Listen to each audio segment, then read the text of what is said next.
नमस्कार दोस्तों, daily news India 1.0 में आपका स्वागत है। मैं हूं आपका दोस्त दिनेश के वोरा। 4 बच्चे पैदा करो, 1 लाख का इनाम पाओ। मध्य प्रदेश में ब्राह्मणों के लिए मंत्री जी का ऐलान हो गया साहब। मध्य प्रदेश में परशुराम कल्याण बोर्ड के अध्यक्ष हैं और उन्होंने ब्राह्मण जोड़ों से अपील की है कि अगर 4 बच्चे पैदा करेंगे तो 1 लाख रुपए का पुरस्कार देंगे। अब इनको कैबिनेट मंत्री का दर्जा प्राप्त है साहब। कैबिनेट मंत्री का कमाल है ना। नाम है पंडित विष्णु राजौरिया। मध्य प्रदेश में ऐसा हो सकता है और तो कहीं नहीं हो सकता है। पंडित विष्णु राजौरिया, और उन्होंने आह्वान कर दिया कि भाई 4 बच्चे ब्राह्मण अगर पैदा करेंगे तो मैं उनको 1 लाख रुपए का इनाम दूंगा। राइटिंग में भाई एक तरफ तो सरकारें जनसंख्या नियंत्रण के कार्यक्रम चला रही हैं, अब तो उल्टा होना शुरू हो गया है। भागवत जी ने तो 3 बच्चों की बात की, अब ये 4 बच्चों पे आ गए। भाई बहुत बढ़िया। तो जनसंख्या बढ़ाने पर पुरस्कार देने की बात की जा रही है। अब जितने लोग गरीब रहेंगे, भिखमंगे रहेंगे, उतने ही वोट बढ़ते हैं ना।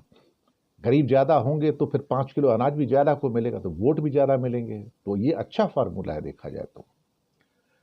भोपाल के अंदर एक प्रोग्राम चल रहा था, वो कहते हैं देश में विधर्मियों की संख्या बढ़ रही है। विधर्मी कौन है? मतलब जितने भी नॉन हिंदू होते हैं ना, वो विधर्मी हो जाते हैं। इसका मतलब है कि हिंदू होना तो ठीक है, अगर हिंदू के अलावा अगर आप पारसी हैं, सिख हैं, मुसलमान हैं, ईसाई हैं, जैन हैं, बौद्ध हैं या कोई और धर्म के लोग हैं तो आप विधर्मी हो। और विधर्मी का मतलब है कि हिंदू धर्म का दुश्मन, इनके हिसाब से। कि देश में विधर्मियों की संख्या बढ़ रही है, अगर हमने अपने परिवार पर ध्यान देना बंद कर दिया तो सत्ता उनके हाथ में चली जाएगी। फिर आगे कहते हैं हमें युवाओं से बड़ी उम्मीदें हैं, हम वृद्ध लोगों से उम्मीद नहीं कर सकते। अब वृद्ध लोग बच्चे नहीं पैदा करेंगे ना, कि वृद्ध लोग इस उम्र में बच्चे नहीं पैदा कर पाएंगे, तो लेकिन युवा तो बच्चे पैदा कर सकते हैं। भले देखिए कमाल की बात है। मैं तो कहता हूं कि बहुत बढ़िया राजौरिया साहब, पंडित विष्णु राजौरिया साहब, कमाल है। वह वृद्ध भी बच्चे पैदा कर सकते हैं, ऐसी कोई बात नहीं। आप चाहें तो विष्णु अपना मोहन भागवत से कह सकते हैं, आप चाहें तो कह सकते हैं कि योगी आदित्यनाथ जी शादी कर लें और नरेंद्र मोदी भी शादी कर ले, ऐसी कौन सी बात है। सॉरी, नरेंद्र मोदी की तो खैर शादी हुई हुई है, बाकी आगे उनकी मर्जी है। बोलते हैं हमने बड़े पैमाने पर अपने परिवार बढ़ाने पर ध्यान देना बंद कर दिया है। तो मेरा आग्रह है कि सभी ब्राह्मणों को कम से कम 4 बच्चे पैदा करने चाहिए और परशुराम बोर्ड 4 बच्चों वाले जोड़ों को 1 लाख का पुरस्कार देगा। चाहे वो बोर्ड के अध्यक्ष हो या ना हो, उन्हें पुरस्कार मिलेगा। वो कहते हैं मुझसे युवा युवा लोग अक्सर कहते हैं सर शिक्षा तो बहुत महंगी हो गई है, महंगाई बहुत ज़्यादा हो गई है। तो मैंने बोला उनको, तो पंडित विष्णु राजौरिया कहते हैं चाहे किसी भी तरह से गुजारा करो, चाहे किसी भी तरह से गुजारा करो, बच्चे पैदा करने में पीछे मत रहना। अगर ऐसा नहीं करोगे तो विधर्मी इस देश पर कब्जा कर लेंगे। अब साहब औरत ना होगी, बच्चे पैदा करने की मशीन हो गई।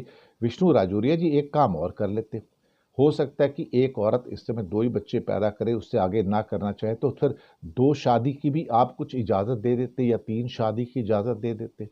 मुझे लगता है कि ये ज़्यादा उचित होगा, क्योंकि आजकल जो लड़कियां भी हैं वो समझती हैं कि हम कोई मशीन तो है नहीं, एक बच्चा पैदा किया और रुक जाती है, बहुत ज़्यादा 2 हो गए तो रुक जाती हैं, लेकिन 3 की तो बात ही नहीं होती है।